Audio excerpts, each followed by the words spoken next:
Humble meal of laborers in 18th century to a dish served to Queen Margherita. What a journey. Welcome to Cali's. Today we are making pizza.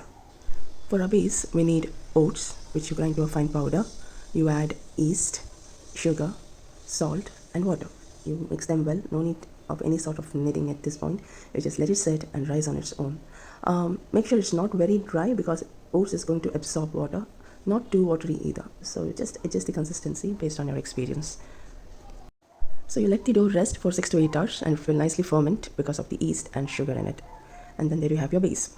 So as we were talking about the history of pizza, in 18th century, the laborers who could not afford very fancy meal, all they did was on a flatbread, they did add tomatoes and cheese and their meal was ready.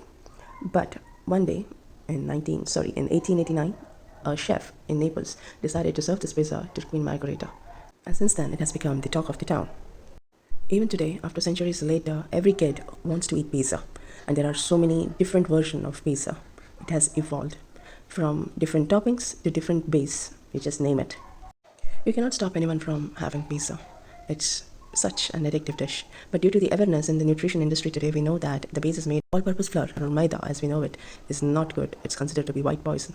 But we cannot stop anyone. So there are so many healthy versions for the base. We have started with wheat flour. There are other options, and today we have been using oats, which I personally feel is apt for pizza base because it does not have any taste of its own, just like maida. So basically, I'm offering you this guilt-free pizza today. Enjoy as much as you want, but yes, limit is certainly the key to anything.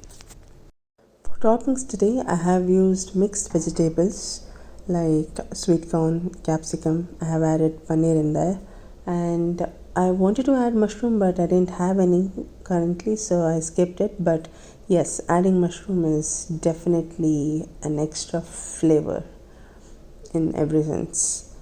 Lightly toast them and then add fresh cream and other flavors like oregano or pizza seasoning, chili flakes, salt, chili powder, garam masala powder, ginger garlic paste, and ketchup. So just mix them well and your topping is ready. This is sort of a very Indianized topping option that I have given here. Something very flavorful, and since oats does not have much flavor on its own, a very strong flavorful topping is definitely ideal. But if you have anything else that you like just a plain mushroom and cheese pizza or a simple margherita pizza, it's up to you. But I personally like this. So now as you can see, the dough has risen properly, it has fermented properly, it looks perfect. But since we did not knead it or anything, it's still sticky. So to work with it, you do add a little bit of flour of your choice. You could use oats flour or ragi or jowar flour, but what I've used today is wheat flour. It helps because the stretchiness that comes from wheat helps the oats because oats did not have that stretch in it, so it becomes easier to deal with it. So now I have made this thin crust because I prefer it like that, but if you are someone who likes thick crust, please suit yourself.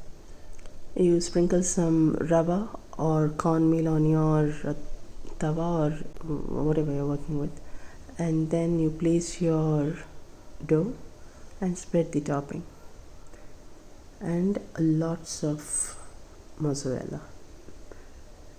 So then that's it. Cook it on a low flame, cover it and cook it so that it's cooked on both the side.